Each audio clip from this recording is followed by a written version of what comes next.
मैंने अपनी कथा में पितृदोष के बारे में जिक्र किया था कि ये पितृदोष क्या है और हमें पितृदोष क्यों लगता है। तो उसमें हमने अपनी पूरी बात कह नहीं पाई थी, क्योंकि लाइट के इशू की वजह से हम उस पूरी बात को अपने कह नहीं पाए थे।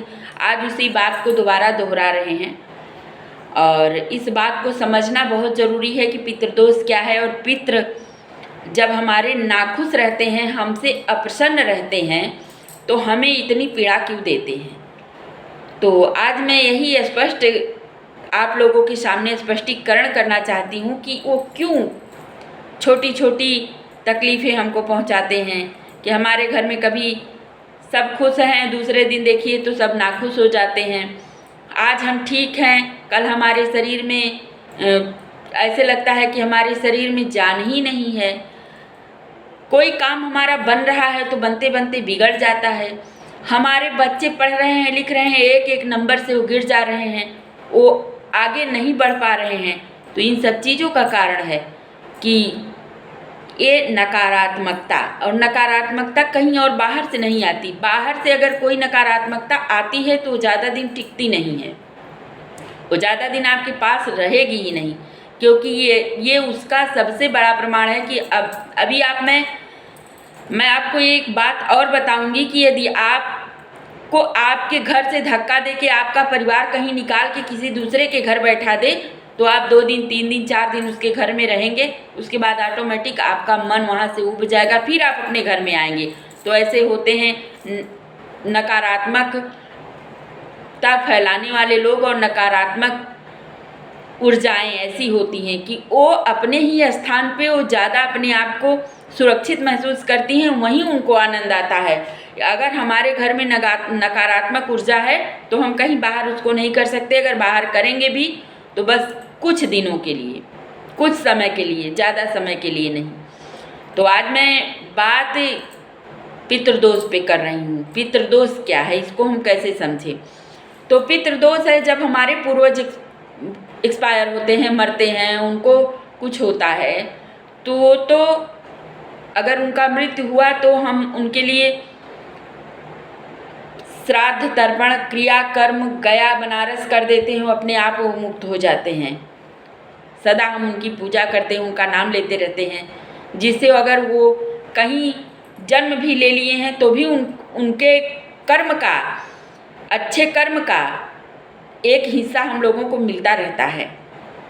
उनके धर्म का एक हिस्सा अच्छे कर्म का मिलता रहता है, वो चाहे कहीं भी जन्म ले ले।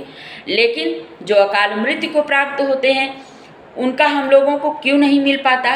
क्योंकि वो खुद किसी कारणवश, गलती के कारणवश, पूर्व जन्म के प्रारब्ध के कारणवश, किसी न किसी कारणवश हमारे घर में पहले से ही कुछ नकारात्मक ऊर्जा है, जो जिसको लगता है कि नहीं हम इसके घर को ही एकदम खंडहर बना देंगे, तो वो लोग उसको भी खींच ले जाते हैं, अपने पास रख लेते हैं, तो उसकी अकाल मृत्यु हो जाती है। तो उसकी ज़िंदगी है 70 साल 80 साल, लेकिन अगर वो मर गया तो अपनी 3 गुना 4 गुना 10 गुना उम्र उसी घर में जीता है, वो जल्दी मुक्त नहीं होता। मुक्त कराने के लिए हम लोगों को अथक प्रयास करना पड़ता है।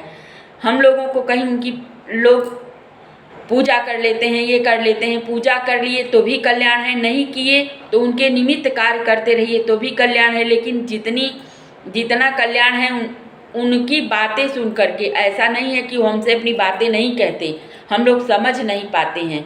हम लोगों को समझना ज़रूरी है कि आखिर उनका संकेत क्या है, वो चाहते क्या हैं। वो जो चाहते हैं वही कार्य कर दीजिए। बहुत तो ऐसे धर्मी होते हैं जो कोई गलत कार्य नहीं करते, आपके घर में कोई भी ऐसा कार्य नहीं करते जिससे आप लोग परेशान हो, दिखा देते हैं समय समय पे कि हाँ हम परेशान हैं तो हमारे लिए कोई कार्य करो। लेकिन कुछ ऐसे सख्त होते हैं जो जिसको नर्क योनि ही पसंद आती है और नर्क में रहना ही पसंद करते हैं, उनको सिर्फ और सिर्फ गंदगी ही अच्छी लगती है। तो उनके लिए हमको बहुत सारे कार्य हैं, कर्म हैं, करने पड़ते हैं। बहुत सारी ऐसी जगह हैं जहाँ जा कर के हमें उनके लिए उनका निवारण करना चाहिए, उनके लिए श्राद्ध करना चाहिए, तर्पण करना चाहिए, ब्राह्मण भोजन कराना चाहिए। और गया बनारस तो तब तक नहीं जाएगा अगर किसी की पत्नी जिंदा है तो वो पति नहीं जाएगा। आदमी कहता है कि अपने जीते जी अपना गया कराओ, अरे ऐसा नहीं होता, वो हम अपने संतुष्टि के लिए कर देते हैं। भले शास्त्र में लिखा गया है कि अपने जीते जी अगर कब होता है, जब हमारे घर में हमारे आगे पीछे कोई नहीं रहता, हमारे न बच्चे रहते हैं, न हमारा कोई परिवार रहता है, तो हम किसी का, अपने माँ बाप का किसी का गया लेके, गया में गए हैं, गया बनारस करने, तो वहाँ अपने नाम का भी पिंडा कर दिए, तो उसमें भगवान हमको मुक्ति देते हैं। लेकिन अगर हमारा भरा पूरा परिवार है तो ऐसा नहीं है कि हम अपने जीते जी अपना कल्याण कर लें। अपने जीते जी एक ही कल्याण है कि भगवान का भजन करो। जितना भजन करोगे उतना कल्याण होगा, आपके साथ साथ परिवार का भी कल्याण होगा। तो हम उनके लिए क्या करें? उनके लिए बहुत सारे ऐसे रास्ते हैं जिसको हम अपना करके, जिस रास्तों पर हम चल करके उनको संतुष्ट कर सकते हैं, उनके निमित्त कार्य कर सकते हैं, पूजा पाठ कर सकते हैं, उनका नाम ले करके हम अपने घर के कुल देवता को प्रसन्न करके पितृदेव को भी प्रसन्न करें, भगवान को भी प्रसन्न करें, उनके निमित्त कार्य करें, ब्राह्मणों को भोजन कराएं, उनके नाम का दान करें, जिससे वो हमें आशीर्वाद प्रदान करते हैं। और यह सोच के चलिए कि अगर हम दाल रोटी सब्जी खा रहे हैं तो उनको भी यही चाहिए, उनके नाम का भी यही भोजन कराइए, अच्छा कराइए, अपने से अच्छा, क्योंकि जो हम लोग उनको देते हैं उनके नाम से, वही वो भोजन भगवान जहाँ रहते हैं वहाँ वो पाते हैं।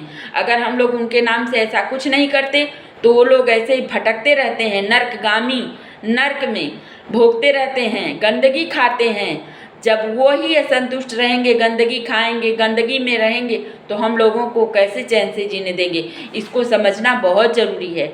अगर ये नहीं समझ पाओगे तो कभी कल्याण नहीं होगा। वो हमेशा अपना निगेटिव थॉट आप लोगों के ऊपर डालते रहेंगे, हमेशा आपके घर में कलह कलेश, बीमारी, और आपके घर में आपका कोई काम बनते बनते बिगाड़ देंगे, बन नहीं पाएगा। शादी ब्याह में अड़चन आएगा, शादी ब्याह आप करने लगोगे तो भी वहाँ मृत्यु हो जाएगी, कुछ न कुछ ऐसा होगा, जरूर वो घटनाएं घटाते रहते। इसलिए उनके नाम का क्रियाकर्म, ये 15 दिन का पितृपक्ष लगा है, इसमें बहुत अच्छा समय होता है कि हम उनके नाम का कर्म करें, क्रिया करें, उनका ख्याल रखें, उनका ध्यान रखें, उनका नाम लें। अगर हम एक माला भगवान की कर रहे हैं, एक माला अपने कुल देवता की कर रहे हैं, तो एक माला हमको लगता है कि हमके पितरों के लिए भी करना चाहिए। भगवान से प्रार्थना करनी चाहिए कि हे प्रभु, वो जहाँ हैं उनको भी मुक्ति दीजिए, उनको भी शांति पहुँचाइए, क्योंकि अगर वो शांत रहेंगे तो हमें शांति देंगे। फिलहाल अभी के लिए हमारी ये कथा समाप्त हुई है, और जो अगर इन सब बातों में अगर संतुष्ट हैं तो कमेंट ज़रूर करिएगा। अगर कोई बात छूट गई हो तो उस बात को समझ लीजिएगा। मेरा यह मानना है कि भैया पहले हम अपने पूर्वजों का, पितरों का, अपने कुल देवता का, अपने ग्राम देवता का ख्याल रख लें, उसके बाद फिर हम और किसी का रख पाएंगे।